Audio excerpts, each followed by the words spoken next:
She was no longer dressed in the casual jeans and t-shirts she had worn to school that day.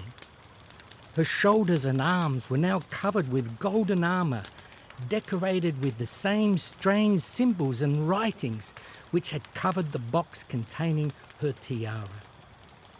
Around her waist was a finely woven gold belt, which was also covered by the same mysterious symbols.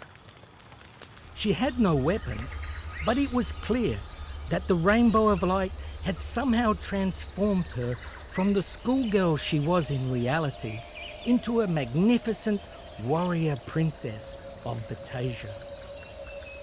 Wow, what a buzz! Where am I? She thought out loud. With a puff of white smoke, Book with his tassel standing upright reappeared, opened in front of her, revealing a single word: Virtasia. Oh my gosh, shouted Bellasini. This is really freaky. What's all the fuss about? Squawked a little squeaky voice from behind her. Spinning around, she caught sight of the most amazing purple bird, wearing a bright yellow jacket and a back-to-front baseball cap. The cap had a propeller on top, which the bird seemed to use to hover in front of her like a helicopter. Who are you, and why are you wearing the armour of the royal family of Virtasia? Shrieked the little bird. You talk? Replied Bellasini. Well, the cat didn't get my tongue, if that's what you mean, cheekily replied the bird, who had now perched himself comfortably atop Book, still floating in front of the princess. Although he did have a good try once, the bird continued, rubbing his little wing across his beak. Book's tassel irately moved to one side and stared intently at this strange little bird which had been rude enough to sit on him.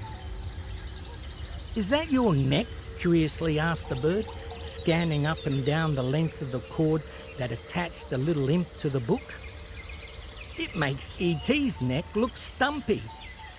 Here's one for you. Why do giraffes have such long necks? The bird waited for a second before continuing. You give in? Because their heads are so far away. Even Bellasini could not help but laugh at such a silly joke.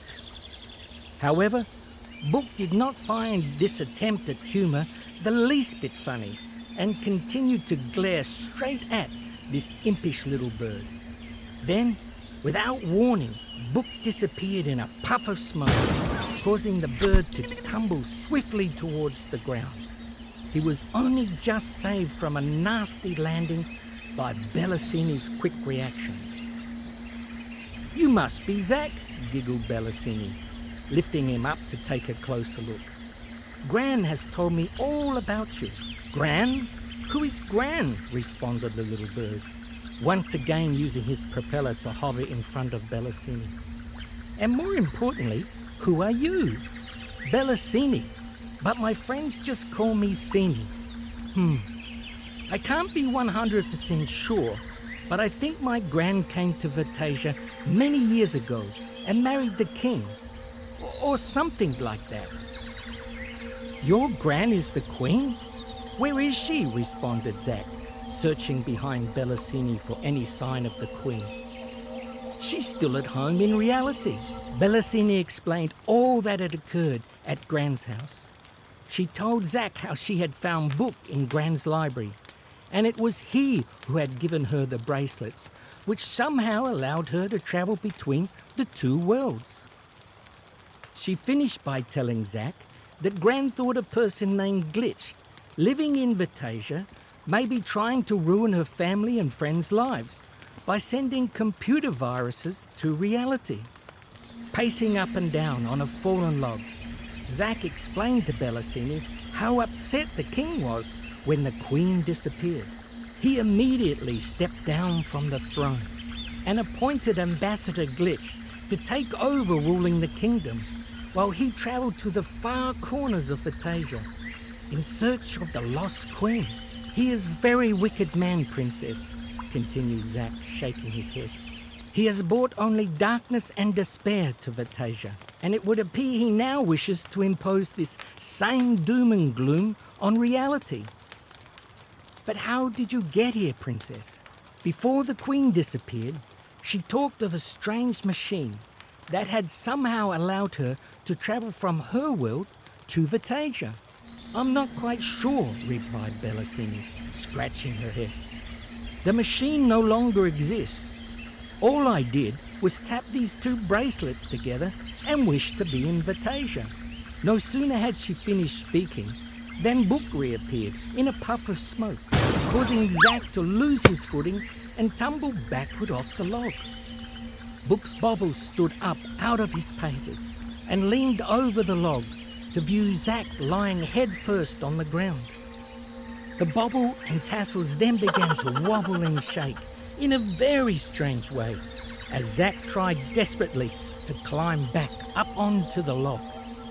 Book, that was not very nice, scolded Bellasini. If I didn't know better, I would guess you were laughing at poor Zac's fall. Book immediately ceased his giggling actions and turned to face Bellasini as if nothing had happened.